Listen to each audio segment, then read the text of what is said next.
ناظرین گرامی السلام علیکم ورحمۃ اللہ وبرکاتہ۔ سیدھی بات کے تازہ ترین پرائم ٹائم میں آپ لوگوں کا استقبال ہے۔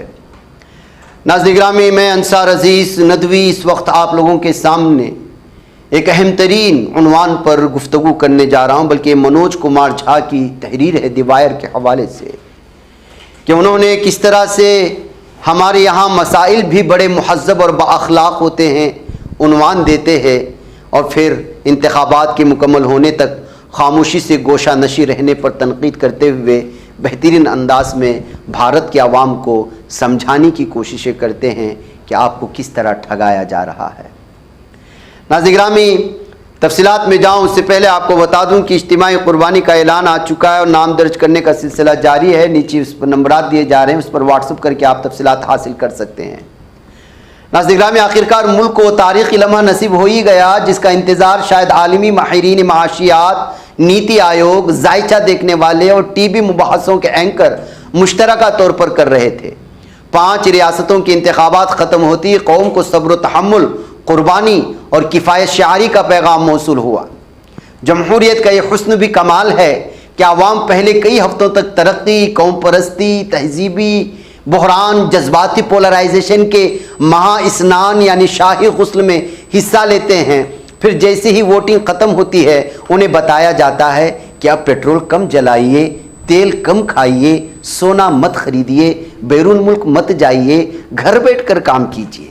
ہری شنکر پرسائی ہوتے تو شاید لکھتے کہ وہی ملک ہے جہاں عوام سے قربانی کی اپیل اتنی ہی آسانی سے کی جاتی ہے جتنی آسانی سے لیڈر افتتاح کرتے ہیں۔ فرق صرف اتنا ہے کہ افتتاح کا فیتہ حکومت کاٹتی ہے اور قربانی کا بل عوام کو ادا کرنا پڑتا ہے۔ میں تو وزیر اعظم کی تشویش اور فکرمندی کو 2.5 ماہ بعد حاصل کر کے پھولے نہیں سما رہا ہوں، ورنہ آسام، بنگال، کیرلا، تمل ناڈو اور پڈوچیری کے انتخابات نے یہ باور کرا دیا تھا کہ جنگ، مہنگائی اور عالمی بحرانوں کو کوئی غیر مرئی قوت ہندوستان کی سرحدوں سے باہر روکے ہوئے ہے۔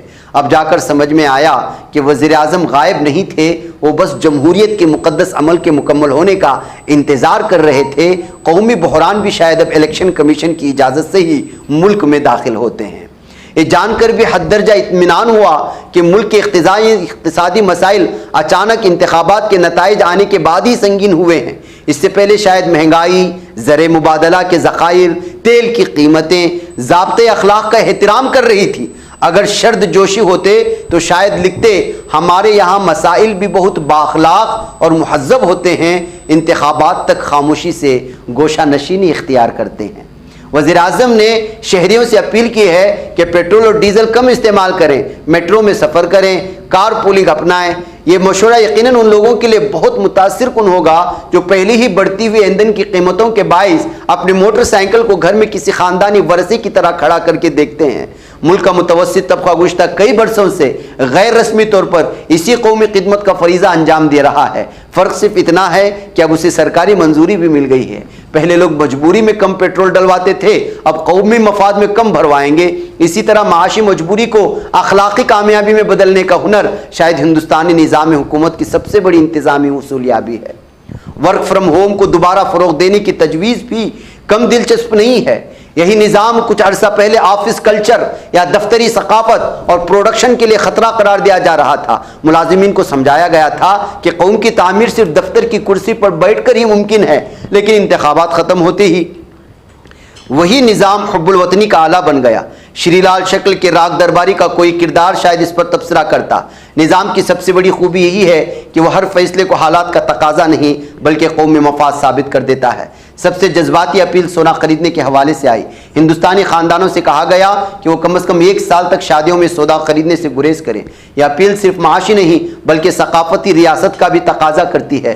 ہندوستانی خاندانوں میں سونا محض ایک دھات نہیں بلکہ سماجی طور پر خود اعتمادی کی علامت ہوتا ہے۔ صدیوں سے سنجوئے گئے زیورات کے خواب اب زر مبادلہ کے ذخائر کے نام وقف کیے جائیں گے۔ ذرا تصور کیجئے، اب رشتہ دار پوچھیں گے بہو کو کیا دیا، اور جواب ملے گا قومی مفاد۔ ممکن ہے جلد ہی شادی کے کارڈ پر یہ جملہ بھی چھپنے لگے، براہ کرم دعا دے، سونا قومی تعمیر کے لیے مؤخر کر دیا گیا ہے۔ بیرون ملک سفر محدود کرنے اور ویٹ ان انڈیا کا نعرہ بھی وقت کے مطابق۔ یہ الگ بات ہے کہ جن لوگوں نے گزشتہ برسوں میں غیر ملکی دوروں کو ترقی کی شاہراہ قرار دیا تھا وہی اب مقامی سیاحت کو قربانی اور ریاضت کی علامت بنا رہے ہیں۔ کچھ عرصہ پہلے بیرون ملک سفر کو جدید طرز زندگی کی علامت سمجھا جاتا تھا، اب گھر میں رہنا حب الوطنی ہے۔ ممکن ہے جلد ہی گوا جانا آتم نربھرتا یعنی خود انحصاری اور نیپال جانا غیر ملکی سازش قرار دے دیا جائے۔ ووکل فار لوکل کا پیغام بھی ایک بار پھر لوٹ آیا ہے۔ آئیڈیا برا نہیں، مسئلہ صرف یہ ہے کہ اسے ہر بحران کے وقت ایسے نکالا جاتا ہے جیسے دادی اماں کی وہ پرانی دوا جسے ہر مرض میں مفید اور کارآمد سمجھا جاتا تھا۔ چاہے بخار ہو، بے روزگاری ہو، تجارتی خسارہ ہو یا عالمی کساد بازاری، پرسائی جی جیسے شاید کہتے ہمارے یہاں نعرے اس لیے امر رہتے ہیں کہ مسائل کبھی مرتے نہیں۔ کسانوں کو کیمیائی کھاد عادی کرنے، قدرتی کھیتی اپنانے کا مشورہ دیا گیا۔ یہ مشورہ ان کسانوں تک بھی پہنچے گا جو پہلے ہی لاگت، موسم، قرض اور منڈی کے درمیان کسی المیاتی مزاحیہ کردار کی طرح زندگی بسر کر رہے ہیں۔ اب ان سے کہا جا رہا ہے کہ اگر پیداوار کم ہو تو بھی مسکرائیے، کیونکہ یہ سبز قوم پرستی یا گرین نیشنلزم کا حصہ ہے۔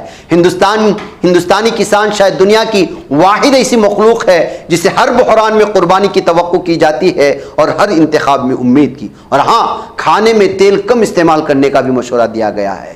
وزیر اعظم صاحب نے کیا ہی نرالا نعرہ دیا، دیہ سیوا بھی دیش سیوا ہے۔ میں سوچتا ہوں کہ کیوں نہ اب ہر محلے میں ایک تیل معائنہ دستہ بھی تشکیل دے دیا جائے جو اچانک چھاپے مار کر بتائے کہ کس خاندان نے حب الوطنی سے زیادہ سرسوں کا تیل استعمال کر لیا۔ مستقبل میں ممکن ہے چولہے کی آگ دے کر شہریت کا درجہ طے کیا جائے۔ سب سے دلچسپ بات یہ ہے کہ ان تمام اپیلوں میں حکومت کہیں دکھائی نہیں دیتی۔ قربانی ہمیشہ عوام دیں گے، پیٹرول عوام کم جلائیں گے، سونا عوام نہیں خریدیں گے، سفر عوام نہیں کریں گے، تیل عوام بچائیں گے۔ اقتدار کا کردار بنیادی طور پر اخلاقی اپیلوں تک محدود رہے گا۔ یہ ایک ایسا معاشی ماڈل ہے جس میں پریشانیاں ذاتی ہیں اور تقریر اجتماعی۔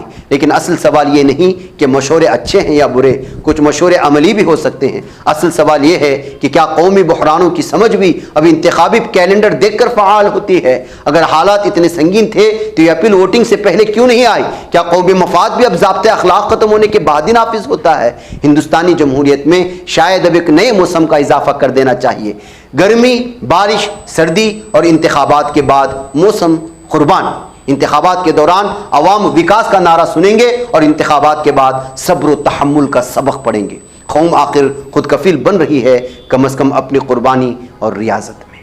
تو ناظرین گرامی، منوج کمار جھا راشٹریہ جنتا دل کی جو راجیہ سبھا ممبر ہیں، انہوں نے بہترین انداز میں مودی کے حالیہ بیان پر جنہوں نے پورے عوام سے کہا تھا کہ تیل استعمال کم کیجئے، پیٹرول کے لیے جو ہے گاڑیوں میں کم گھومیے، یہ ساری چیزوں پر انہوں نے زبردست یہ مشورہ دیا اور اس پر لکھا ہے۔ آپ نے اس کو سنا، مجھے اجازت ہے۔ السلام علیکم ورحمۃ اللہ وبرکاتہ۔